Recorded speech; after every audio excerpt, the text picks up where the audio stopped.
जो माननीय जो हमारे जिला परिषद कुशाल भारद्वाज जी थे,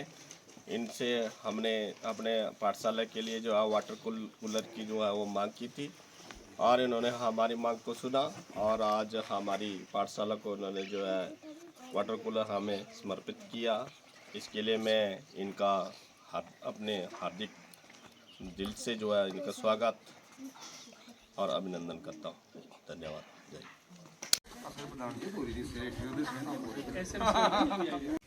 आदरणीय माननीय सम्माननीय जिला परिषद श्री कुशाल भारद्वाज जी, साथ में आए हुए मेहमानगण, अध्यापक साथी और प्यारे बच्चों और एसएमसी सदस्य, तो मैं यहाँ इनका आने का हार्दिक स्वागत अभिनंदन करता हूँ और साथ में नई साल की ढेर सारी शुभकामनाएं भी देता हूँ।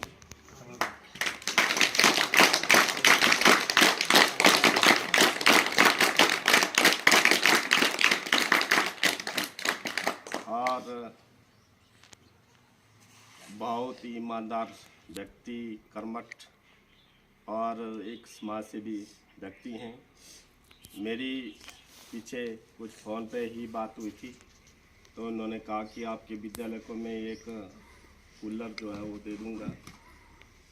ऐसे तो 2 बोले थे, परंतु चलो एक ही काफ़ी है। तो मैं इनका धन्यवाद करता हूँ।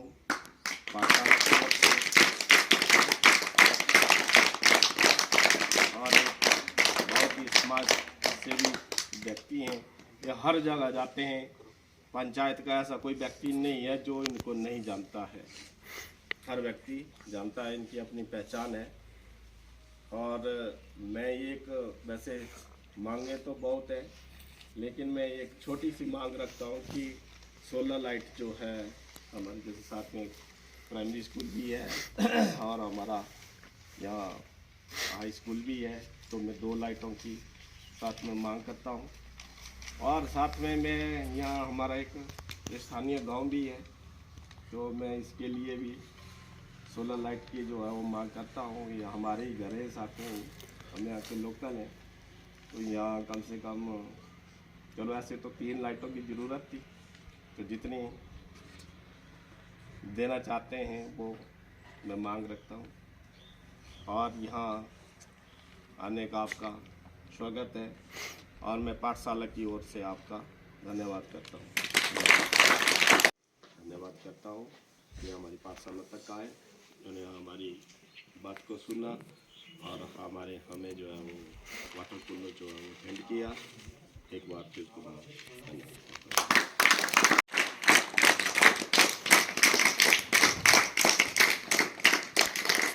राजकीय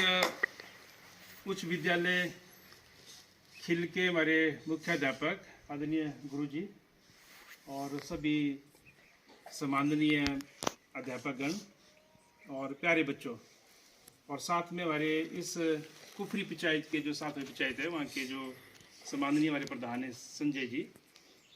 और हमारे साथ आए कमांडो नरेश दरबार जी, सुशील जी। आज जैसा गुरुजी ने बताया कि वाटर कूलर देने ही हम आपके स्कूल में आए थे, और वो प्रधान जी ने भी आना था पर वो आज वो बिजी हैं, काफ़ी व्यस्त हैं, तो वो नहीं आ पाए किसी कारणवश। सबका जो है मैं धन्यवाद भी करता हूँ और आप सबको जो है नए साल की बहुत बहुत शुभकामनाएं। जिला परिषद को लेकर बढ़ने के बाद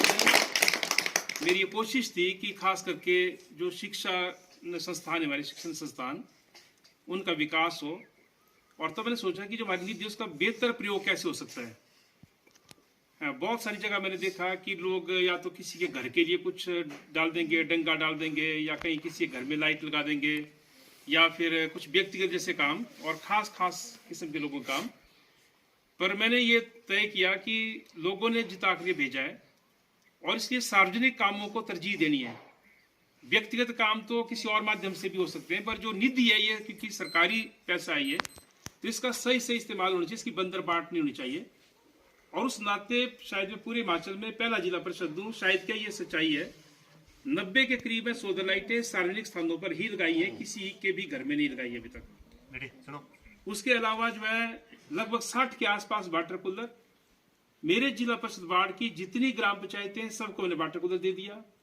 जितने स्कूल हैं सबके लिए कर दिया है। आपका जो प्राइमरी स्कूल है उसके अगली बार जो आ जाएगा। और अगर इसी दूसरी पंचायत का मैं गिनाऊं तो आपके खिल गांव में नवदुर्गा माता मंदिर है, वहां पे सोलर लाइट भी लगाई है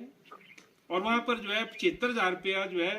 टॉयलेट के लिए भी मैंने अपनी निधि से दिया है, सॉरी 70,000 रुपया। उसके अलावा सिल्ली खड्ड में ड्रेन के लिए पैसा दिया है, बॉडी के लिए, मंगलाना की बॉडी के लिए, मंगलाना से मंदिर के रास्ते के लिए, उसके अलावा सनमान की बॉडी के लिए, लागधार की बॉडी के लिए, नसद्रा की बॉडी के लिए। और साथ में जो है आपका यहाँ पर जो लखदाता चौक है कुफरी में, वहां पर मैंने अपनी निधि से लाइट लगवाई है, लागधार गांव में लाइट लगवाई है, उसके साथ साथ कुफर में लाइट लगवाई है, खिल का मैंने बता दिया एक लाइट है मंदिर में, उसके साथ जो है मंगलाना में लाइट लगवाई है, देवीधार में लाइट लगवाई है और साथ में जनहट गांव में लाइट लगवाई है। कुछ गांव रह गए उसमें अगली बार, और अभी मैंने कुछ जो है लाइटें डाली है। और साथ में ये भी मैं बता दूं कि आपका जो लागधार स्कूल है उसके लिए वाटर कूलर डाला, भी वो आया नहीं। कुफरी का जो स्कूल है वहां पे दे दिया वाटर कूलर, नसद ने डाला था वो बंद हो गया स्कूल। फिर उसके साथ साथ ये जो एक और स्कूल है क्या बोलते हैं ये यहाँ उधर लागधार का, उसके लिए डाला भी। तो ये सारे जो सार्वजनिक काम है उसके ऊपर मैंने तरजीह दी है। और जो स्कूलों के दूसरे मसले हैं, बहुत सारी जगह टीचर्स नहीं है, उन मसलों में बार बार उठाता हूँ। मैं जिला परिषद की जो हमारी कमेटी है, सब कमेटी, जिसमें CMO भी है, चीफ मेडिकल ऑफिसर है और दोनों डिप्टी डायरेक्टर हैं, मैं भी उसका मेंबर हूँ, 2-3 हमारी जिला परिषद और भी उसके मेंबर। तो जितने शिक्षण संस्थानों संबंधित मुद्दे हैं, चाहे वो टीचर्स नहीं है, कहीं पर अध्यापक नहीं है, कहीं पर प्ले ग्राउंड नहीं है, कहीं पर डंगा गिर गया है, कहीं पर चार दीवार लगनी है, या किसी स्कूल में साइंस ब्लॉक की जरूरत है, तो उन मसलों को मैं लगातार सरकार के समक्ष उठाता आया हूँ, चाहे पिछली सरकार थी चाहे अब की है, और डायरेक्टर के समक्ष भी। और उसमें कुछ जगह की जो डिमांड मैंने प्रस्तुत की थी, जहाँ स्कूलों से डिमांड आई थी, उस आधार पर जो एस्टिमेट भी बना करके आगे भेजे, तो उनकी स्वीकृति के लिए लगातार दबाव बना रहे हैं। इस इलाके में एक ठोडी की सड़क है, उसके लिए मैंने पैसा दिया था, जो आम ग्राउंड नीचे पटवाली निकलती है। और उसके साथ साथ जो है ये जो इधर दमेड़ा में जो पुल का है, इसके लिए लड़ करके जो पैसा सैंक्शन हुआ था 3 लाख रुपए के आसपास, तो उसको खर्चा नहीं कर रहा था PWD, और वो बोले जी यहाँ पर वो कलवर्ट पुल नहीं बनेगा। तो तब लगातार जो इसके लिए मैंने संघर्ष किया जिला परिषद के अंदर भी, और हमने कहा कि अगर कलवर्ट पुल चला जाएगा बरसात में, कोई बात नहीं, आप लगाओ तो सही। तो एक्शन साहब एक आए थे, तो फिर वो कलवर्ट पुल बनवाया, लेकिन वो 1 महीने बाद वो बरसात ज्यादा आ गई तो चला गया, बाकी और कई पुल भी चले गए। फिर उसके अलावा एक दबाव और था कि यहाँ पर एक बड़ा पुल होना चाहिए, ट्रैफिक ब्रिज, और उसके लिए भी 2 करोड़ कुछ लाख रुपए सैंक्शन हुआ, उसका शिलान्यास भी हो गया है, पर 1 साल से ज्यादा का समय हो गया, अभी उसका काम शुरू नहीं हुआ है। तो अभी भी जिला परिषद की मीटिंग थी हमारी 11 तारीख को, मैंने फिर ये मुद्दा उठाया था, और उसमें जो है उन्होंने बोला कि अभी इसका जल्दी हम टेंडर इन्वाइट करेंगे, और हमारी कोशिश है कि जो इलाका है पद्दर से जुड़े, ये इलाका नौड़ी से जुड़े, और नीचे जो पटवाली वाला इलाका है वो भी वहां पर जुड़े। तो ये हमने मांग किया कि इस इलाके में बस चलाई जाए, जो जोगिंद्र नगर और कुन्नू के बीच में, और दूसरा जो पटवाली बस उसको अगर बड़धार तक कर दिया जाता है तो यहाँ दोनों तरफ के लोगों को जो है सुविधा होगी। ऐसे बहुत सारे मसले में डिटेल में नहीं जाना चाहूंगा, पर जो गुरुजी ने भी यहाँ पर बोला 3 लाइटें तो पॉसिबल नहीं अभी, पर इतना जरूर है कि जो आपके स्कूल का एक रह गया प्राइमरी स्कूल, उसके लिए भी वाटर कूलर मैं जो अगली बार वो डाल दूंगा निश्चित तौर पर। लेकिन एक लाइट अभी जो है उसके लिए मैं अगले उसमें डाल दूंगा, कि हमारी निधि बड़ी सीमित है। हमारी निधि विधायक या MP की तरह नहीं है। एक विधायक को जो है करोड़ों रुपए की निधि होती है सालाना, MP के पास भी करोड़ों रुपए की निधि होती है। मेरी जो निधि है वो सालाना मात्र 18 लाख के आसपास है, और उसमें भी टाइट और अनटाइट की शर्त है। 60% पैसा टाइट में खर्च करना होता है, इनकी सैनिटेशन वाटर के लिए, बचता है 40% पैसा, उसमें चाहे सोलर लाइट लगा दो, सड़क बना दो, रास्ता बना दो, फर्नीचर दे दो, कहीं पे महिला मंडल भवन के लिए कुछ काम कर दो, पार्क बना दो, या कहीं रेलिंग लगा दो, ये सारे काम उसमें आते हैं। तो 7 लाख रुपए में जो है 400 से ज्यादा गाँव में अगर 1 साल में 40 लाइटें भी लेते हैं तो सारी की सारी जो मेरी अनटाइट निधि है खत्म हो जाती है,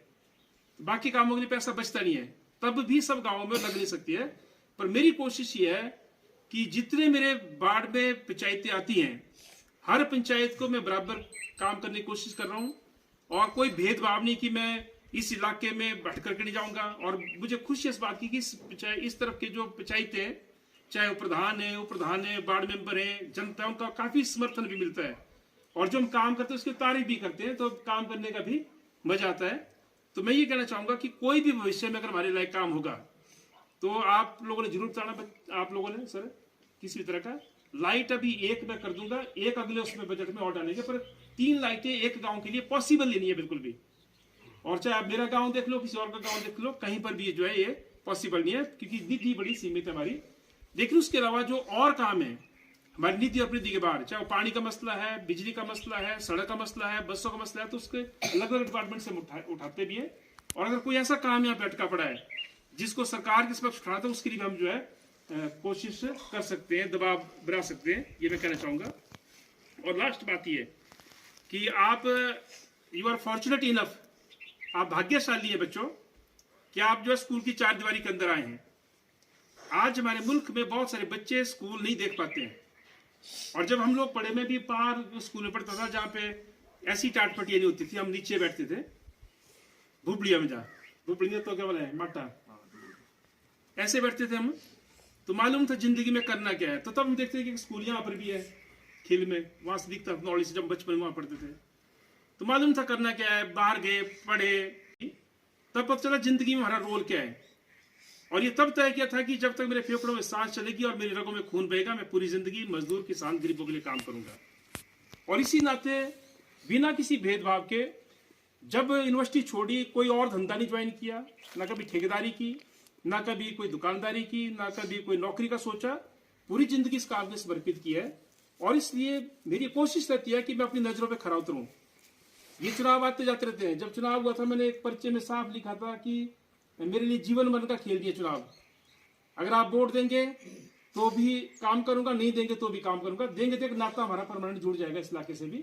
और मुझे खुशी इस बात की कि इस तरफ से भी लोगों का भरपूर जो है समर्थन, आशीर्वाद मिला, तभी आज मैं आपके बीच में खड़ा हूं।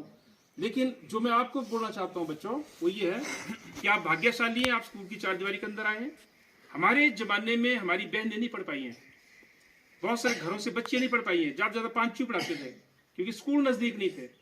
स्कूल बहुत दूर थे, तो नहीं भेज पाते थे, बीच में नाले थे, कहीं खड्डे थी, कुफरी से भी बच्चे जो है द्रुब्बल जाते थे पढ़ने के लिए, कितने दूर जाते थे आप सोचो,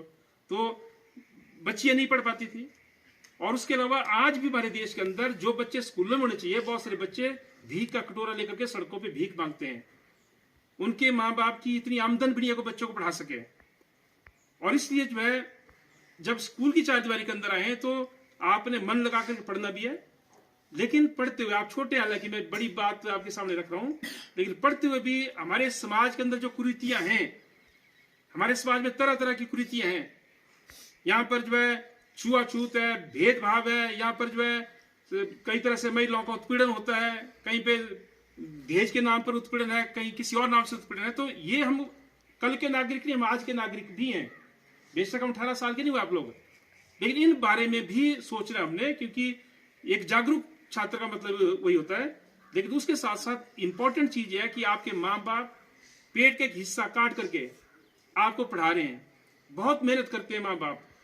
कई पत्थर तोड़ते हैं, कई नौकरी करते हैं, कई खेती बाड़ी करते हैं, कुछ और धंधा करते हैं, तो पेट का एक हिस्सा काट करके, यानी कि आमदन का एक हिस्सा आपकी पढ़ाई पे लगाते हैं। तो आपने मन लगा करके पढ़ना भी है और एक सपना देखना है। हालांकि इस व्यवस्था के अंदर जो हम सोचते हो नहीं पाता है, क्योंकि व्यवस्था ऐसी है, आज करोड़ों करोड़ लोग बेरोजगार हैं और एक अंधी खाई हम सब लोगों के सामने, शिक्षा महंगी की जा रही है और आज शिक्षा के ऊपर हमला आ गया है क्योंकि वो क्लस्टर विद्यालय का एक नया फंडा शुरू हो गया है। तो आज बच्चियां या बच्चे इसलिए पढ़ पाए क्योंकि गांव गांव में स्कूल खुले थे, अगर कहीं पर 2 बच्चे भी है तो उनको पढ़ाने के लिए जो व्यवस्था की गई थी। लेकिन अभी जो नई शिक्षा नीति आ रही है, इसके माध्यम से जो है स्कूलों को बंद किया जा रहा है, ये गलत है, ये बचाना पड़ेगा, क्योंकि हमारे जमाने में कोई प्राइवेट स्कूल नहीं थे। लेकिन ये दुर्भाग्य है कि आज की सरकारें प्राइवेटाइजेशन को बढ़ावा दे रही हैं और इसलिए सरकारी स्कूलों में टाइमली स्टाफ नहीं भेजेंगी, सरकारी स्कूलों में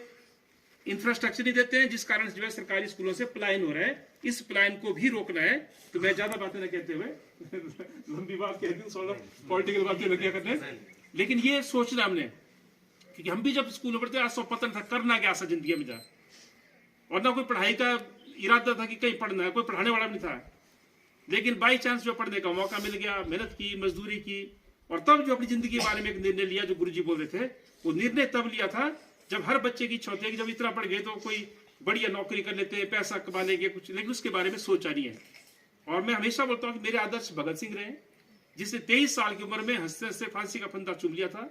नारा दिया था इनकलाब का, और इनकलाब की परिभाषा दी थी कि इनकलाब से मेरा मतलब यह है कि एक इंसान के हाथों दूसरे इंसान का शोषण बंद होना चाहिए। उस प्रेरणा के साथ हम जो है काम करते हैं। तो आप सब ने समय दिया यहाँ पर और सुना मुझे, मैं आप सबका धन्यवाद करता हूँ। ये कोई बड़ी चीज़ नहीं है इसके लिए कि बड़े भारी कोई धन्यवाद मेरे करने की जरूरत है। ये तो मेरा पैसा नहीं है, ये सरकार नीति, मेरी जगह कोई और जिला परिषद था उसको भी निधि मिली थी, पर मेरी कोशिश है कि बंदरबाड़ ना हो और सही जगह जो है निधि का पैसा लगे, वही उसी कोशिश के तहत जो अभी काम कर रहा हूँ। आप सबका धन्यवाद, बहुत बहुत धन्यवाद।